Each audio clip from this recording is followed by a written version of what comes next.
Ladies and gentlemen, hello, welcome back. It's another episode of Professor Drew's Lab.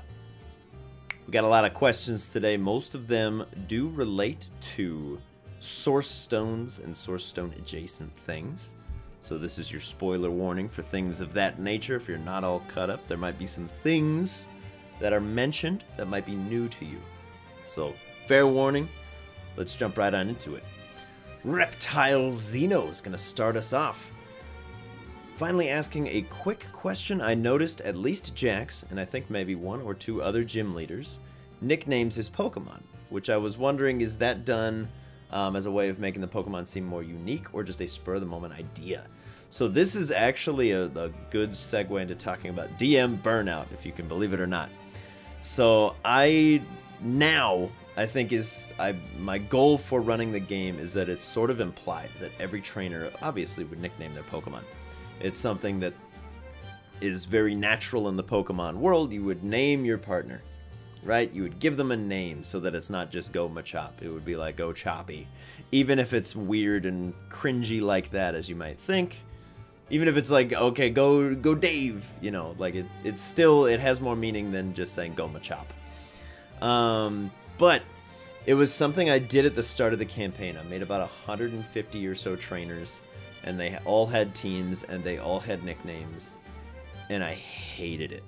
I got so burned out so fast on just bulk making trainers. So what I should have done, hindsight being what it is, I should have just made them piecemeal.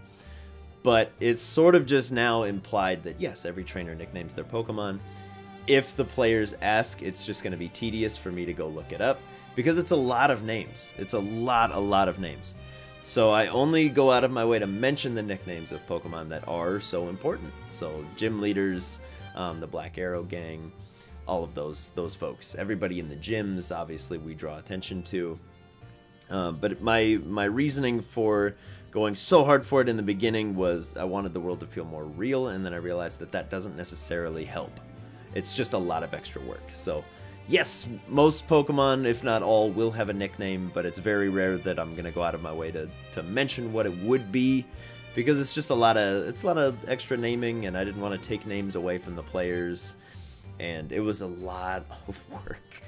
So hopefully that kind of makes sense. I did it in the beginning. It was a lot of extra additional work, and then it was a lot of checking notes, and it bogged the game down. So to keep things moving, I try not to think about it too much unless it makes sense to. But let's move on. We've rambled long enough on the first question.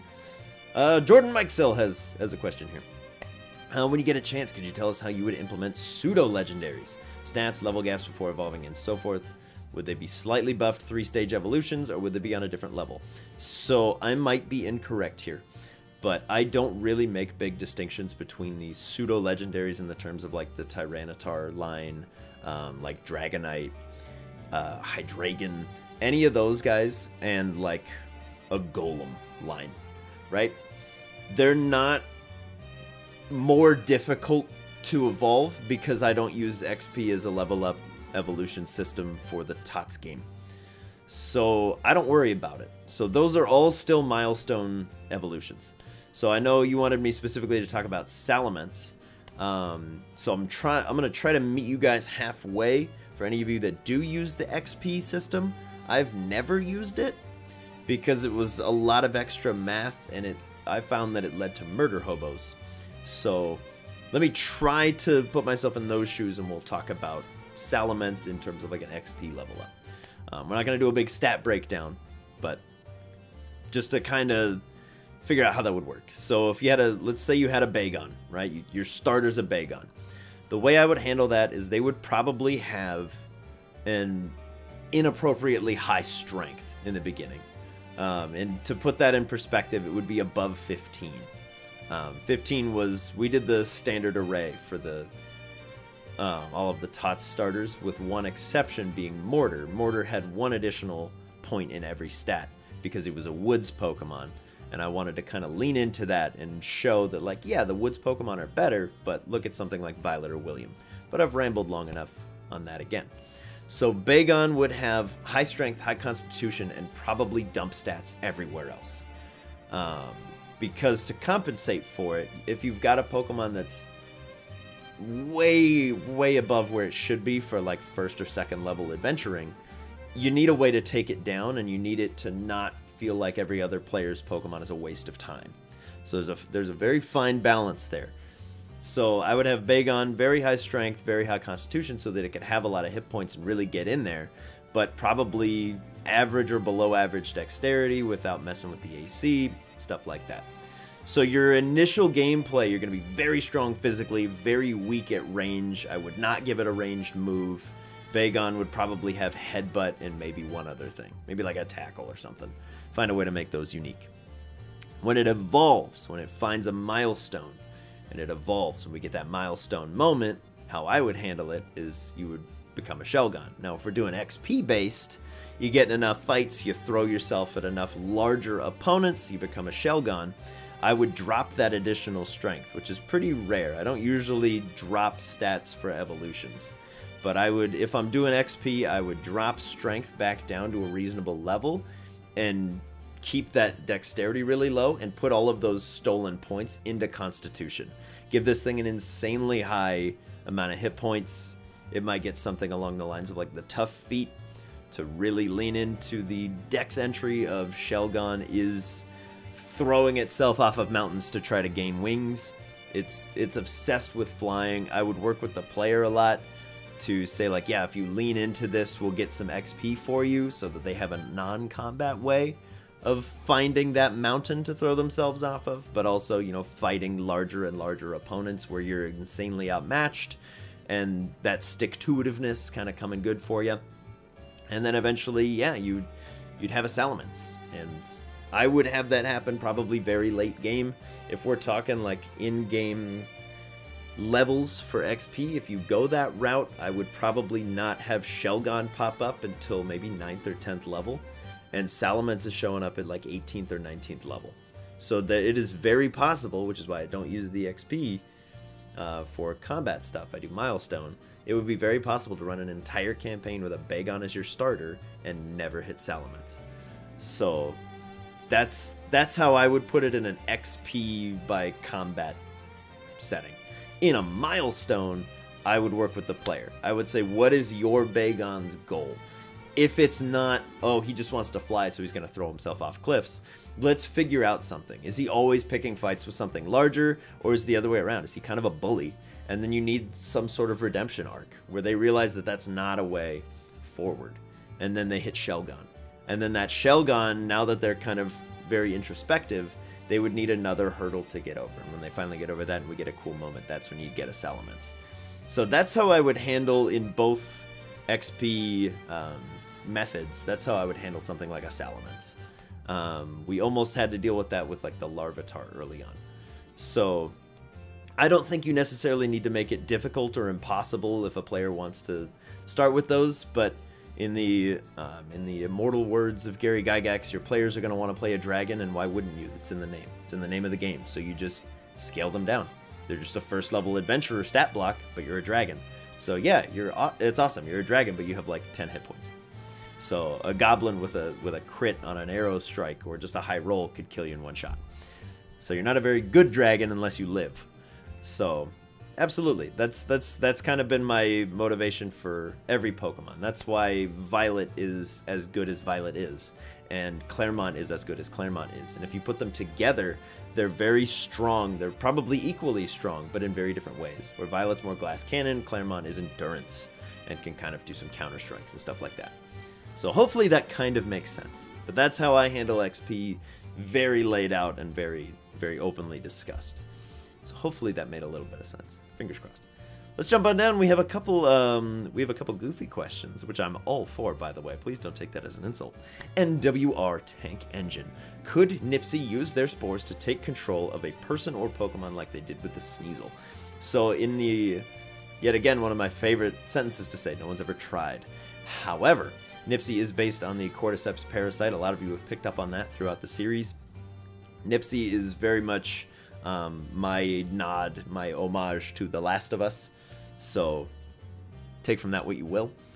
Yeah, no one's ever tried though, so who knows? Maybe we'll see that someday. Maybe Bentley will try that. But let's move on. Blue Creeper. What are Source Stone Wardens? You guys have heard me say that a lot, and I've never really given an explanation, so I figure you're probably owed one. I can't get into it too much, but I will tell you as much as I can. So Wardens are a temporary or transitory guardian of a fragment of a Source Stone. So they gain a fraction of the power, and it can be taken away from them. It's not nearly as potent as like a full interaction with a massive concentrated spires. See Mortar's first interaction with it. Look at Crash Now, the Tropius, things of that nature. Those are full-fledged guardians, right? Nubster and the Cloister are wardens. So Cloister was a warden. Nubster is now. So Nubster's got a small chunk of it. It did serve as an evolution catalyst, but that was also just a strong milestone moment. We kind of had this situation popping up, and I set it up as a moment for Nubster to evolve. Which, if you're a DM out there and you do Milestone XP, don't be afraid to set up a moment. Kind of tee something up for your players, and if they do well in that, reward them. And if they fail, don't punish them. You know? If you set up a moment and it happens to be a little bit too tough, go easy on them. Don't like let them out of the situation, but don't extra punish them for something that you set up and it just didn't go well. So that Cloister was a warden. Nubster is now a warden. It is very common for wardens to be challenged by Pokemon of the type that they are, if that Pokemon has any real idea of the power that they could take from you. So that's what a warden is. If you lose your wardenship, you can never have it again, and the Source Stone will be locked to you forever, and there's nothing you can do about it. You lost. So wardens are much more temporary. So a Pokemon will gain a huge following and then be dethroned, and then it sucks to suck. It's over. So there may come a time where someone comes to challenge Nubster for the right of that Source Stone fragment. And if Nubster loses, Nubster will no longer have access to the powers given by that fragment. So hopefully that kind of makes sense. Let's jump on down. Shiro Miyazaki, you've got a couple questions, so let's tackle them one at a time. I liked Pollen, and just imagining him vibing in the astral plane riding a Jellicent is hilarious. Does he still have his potted plant? I know there was an Easter egg in the mansion, but that could have been all that is from. Understood. I hope he will talk to the Tots again at some point. I do as well. In my heart of hearts, I would love to sneak Dean in to the Tots game and let him roll with Pollen Watkins again for a couple sessions. I don't know if that'll be possible, but it would be really, really cool. As for the emotional support Fern, I would imagine if we got Pollen back, absolutely that Fern would have grown substantially. Of course it would still be with him. His Fern goes everywhere that he goes. I did put the potted plant in Ridgemont Manor as just an homage, same thing with the Trident. I do that with lots and lots of previous player characters. Constantly they're making their way in. The captain of the privateer ship where the Mox arc took place, Stefan Gainsborough, was an old PC who then became a villain in a prior game who is now a captain on here. I do that all the time. I do all kinds of stuff like that, and I'll talk about that a lot more probably towards the end of the campaign, because there's a couple player character that became NPCs that have shown up in various formats, and I really want to be open and discuss those, but I think for now my emphasis now is on the current crop of PCs. So it'd be entirely possible in a future campaign that a Milo Rooter there might be Rooter Mail might show up in a future game or something. I love doing stuff like that. But let's move down. We have, why could Ares stay so close to Jax, and what are his guardian duties? Like for Alligator, who has the prison in the lake. Does every guardian have some kind of duty? And if so, what was the Tropius supposed to look after other than just the Source Stone? So let's tackle this. We've got a couple questions here. Let's kind of break it down. So Ares and Hades were tasked with protecting the Firestone and to keep the Soul Forge operational, which is another thing that maybe we'll talk about someday. As such, Jax could keep them close at hand, and there's also a Steelix operating in the area. So I won't get into that one either, but it definitely helps to keep things nice and safe when there's a gigantic Steelix rolling around chasing things away. I won't say anything about any other Guardians or what they're doing until such a time as the Tots meet them and discover that for themselves. But the one thing I will tell you is no, not every Guardian has a special specific duty. Feraligatr just has a way of going about things. Ares and Hades do as well. Ares is the official Guardian. Hades is kind of the backup. He's strong enough that he could hold his own. So, hopefully that's a somewhat satisfying answer without just saying like, well, I can't talk about it. Because that's kind of where we're at. Can't really talk about it, but there we go. Rogue would like to know, I know you've touched on this topic a few times, but I don't know if we've said this specific part, and you're really curious about the process of becoming a gym leader. Can only specific people become one, or is there a program of sorts that allows anyone to take part in it, or to try to become a gym leader after one is gone? So I did talk about it a little bit, but I'll reiterate it here, and I'll keep it nice and concise this time. I'll try not to ramble like I did in the initial part. Gym leaders work a lot like ancient kings. A prime example will be someone like Killmonger from Black Panther. You show up, you feel like you have a strong case for why you should be king, or in this case a gym leader, and you have a force behind you. You have people that believe in you and that are supporting you on your journey that will become your gym trainers. You claim yourself as a gym leader. You set up your gym. If the gym stands up to a majority of trainers that can challenge it, or at least offer them a substantial challenge so that someone will be proud to have beaten you, your gym will come to be recognized as an official gym. The badge will gain merit. There can be any number of gyms at any given time, but most of them don't stand up to that initial influx of trainers. Because if you're a gym leader and you're like, all right, cool, I have my Persian who's really strong, you're like, great, I'm gonna set up a normal type gym, or this is my gym gimmick type deal. And if like 30 trainers challenge you on the first day and you lose all but like 5 of those fights, nobody's gonna care about your gym, because now 25 out of 30 challengers have the badge. It doesn't mean anything to the region as a whole. Then you just have a cool trinket.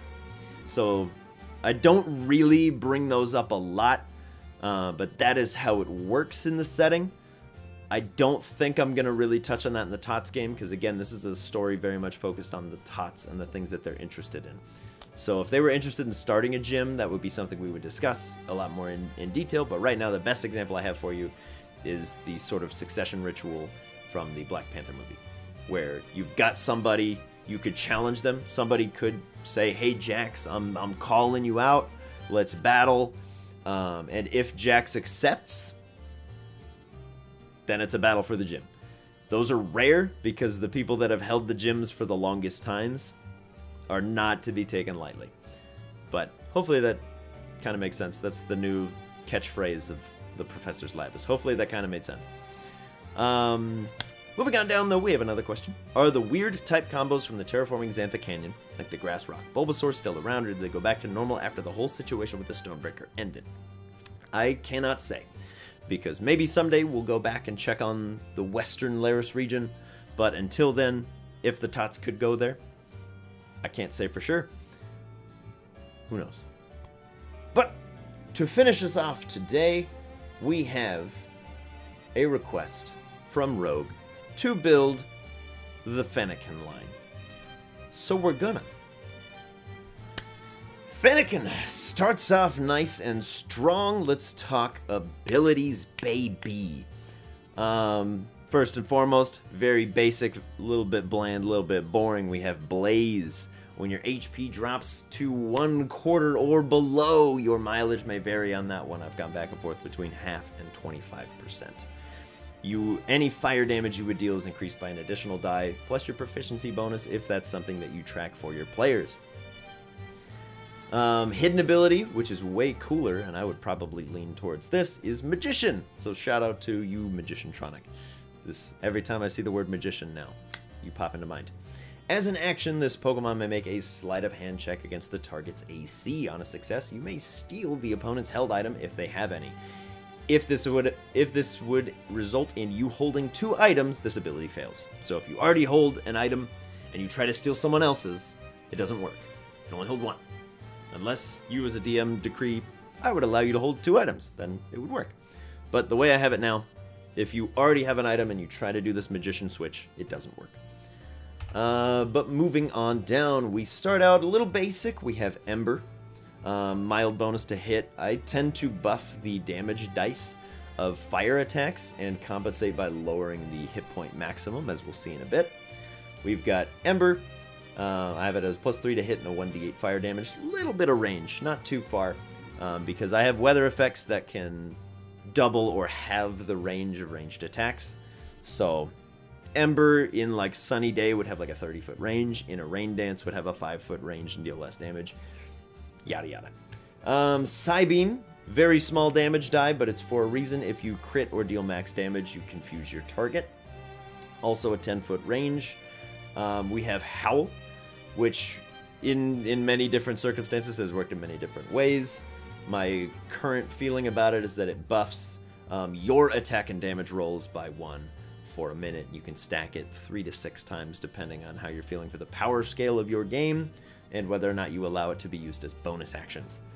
And last but not least, to do a move that doesn't come up often, I gave it Lucky Chant, just to kind of discuss another design space, because I like to shake it up every now and then. As an action, you make an aura around you, similar to what a paladin would do, but this does require concentration. But you get a 10-foot aura around you that nullifies additional effects of crits, and no creature in range suffers additional damage or effects from critical hits, because the move in the game prevents your opponents from critically striking you. But let's talk stats real quick. Fennekin is a tiny creature. I've got its AC at a nice healthy 11 and its HP at a very unhealthy 7. +2 proficiency bonus, a strength of 9, a dex of 12, a constitution of 8, an intelligence of 13, a wisdom of 12, and a charisma of 10. Speed would be 30. I go back and forth on whether or not tiny Pokemon should be counted as like a halfling and have a 25-foot move speed, but that's not as fun. So I tend to err on most things have a 30-foot move speed unless it's very obvious that they shouldn't. Usually if their speed stat in the game is like 10 and it would make sense for them to be slow, then I drop that speed down to like 20 feet, 15 feet. But you gotta give them range to compensate. But let's talk evolutions. We have Brexen. The abilities stay the same, so from here on out in the lab videos, if their abilities don't change, I'm just gonna leave them off. And we're gonna jump right into what the moves would become. I would change Ember into Flamethrower, which is now a kind of a breath weapon type deal, which makes sense to me. It's a 30-foot range, 5 by 30-foot line. All creatures in that line must succeed a DC 13 dex save or suffer 1d8 fire damage. So the damage didn't increase from Ember, but it now hits multiple targets if they fail. For this setting, I do avoid the save for half, because in the game if you miss, nothing happens. So if you miss, if they dodge Flamethrower, they dodge Flamethrower, but you could hit, you know, up to 6 targets if you really get lucky in a mass horde battle or something. We changed Psybeam to Psyshock. Same basic idea, but now if you roll doubles, we add that in there. Now there are more chances for them to become confused. Howl I have changed to Light Screen, so another aura type deal that reduces incoming damage for you and your allies by your proficiency bonus, but it can't reduce the damage to 0 or less, so it's a minimum of 1. Requires concentration. So you would have to choose between this and Lucky Chant. Lucky Chant does remain. For Brexen, I didn't make any changes to it. Same radius, same everything like that, because I haven't tested this. It might be the case that Fennekin's aura should be 5 feet and Brexen would then go to 10, but I don't know. I haven't tested any of this, so who knows? The AC would jump to 12, the HP would go to 22. I keep my fire types at a D6 hit die, similar to sorcerers and wizards, because they do tend to hit harder or in a wider range. They're my blasters. They get effects like Flamethrower, where they can hit multiple things. So the HP is low. Proficiency goes up to 3. Your mileage may vary if you're using the XP system. You might have a +3 proficiency bonus on a Fennekin, just in case. Your strength goes up to 12 because Brexen's attack jumps up. Same with the dexterity, goes to 14. Constitution goes to 12. You do get a little bit healthier in this phase. Your intelligence goes to 16 because your special attack starts shooting way up. Your special defense is pretty good, so we buff wisdom to 14 and charisma to 12. Your size becomes medium, and you have a 30-foot move speed. Now, for the grand moment, the grand finale, Delphox. Mystical Fire, obviously being one of the sort of signature moves of the Delphox line. Pretty decent to hit, 2d8 fire damage, much longer range, so we're up to 15 feet now. I do have a new way of calculating ranges, but I haven't factored that in just yet. It's kind of in the thought space. I haven't tested it, so not going to deal with that yet. Talked about it a few times, but it's not ready, so we're going to leave it at that. Psychic, evolving from Psy Shock. We now do 3d4 psychic damage, and same deal if you roll doubles, crit or max damage, which is a little redundant sometimes, but here we are. It factors in any way that you might handle crits. So I've handled crits in like 5 different ways through the TOTS game. I'm just future-proofing myself in case I change my mind again. Light Screen on Delphox gets a 15-foot aura now instead of 10. And Lucky Chant, same deal, 15-foot aura instead of 10. Our AC goes to 13, our HP is 77. I'm not going to get into like how I factored in what levels they are. It's just a little bit of math and basically a guessing game. These are meant to be sort of a generic if you ran into a level 1 Delphox out in the wild. Plus 4 proficiency bonus, the strength goes to 14 because your attack does increase. Your dexterity at 17 because Delphox seems like it would be a little bit nimble, but mostly I would probably describe it as like magically deflecting attacks. Constitution of 15, Intelligence at 19, big boost there. Wisdom to 18, and Charisma of 15. 30-foot move speed, your size is medium. So that's how I would do the Delphox line. As always, let me know in the comments below how you would do it differently. Also, feel free to throw out some suggestions for other Pokemon you'd like to see built. Keep firing off your questions down below. I will keep attempting to answer them for you as satisfyingly and spoiler-free as I can, but such is the nature of these lab videos. And just like last time and the time before, please refrain from asking questions about the most recent sessions, just in case people aren't fully caught up but are starting to watch those again. I know they are kind of long and it's a big time investment, so please be respectful of each other as always, but these are kind of a spoiler-heavy video series anyway, but just give it a couple more weeks and then we'll start talking about some of the new stuff as much as I can. But thank you very much for watching. Thank you all so much for your questions, and I will see you in the next one. Bye-bye!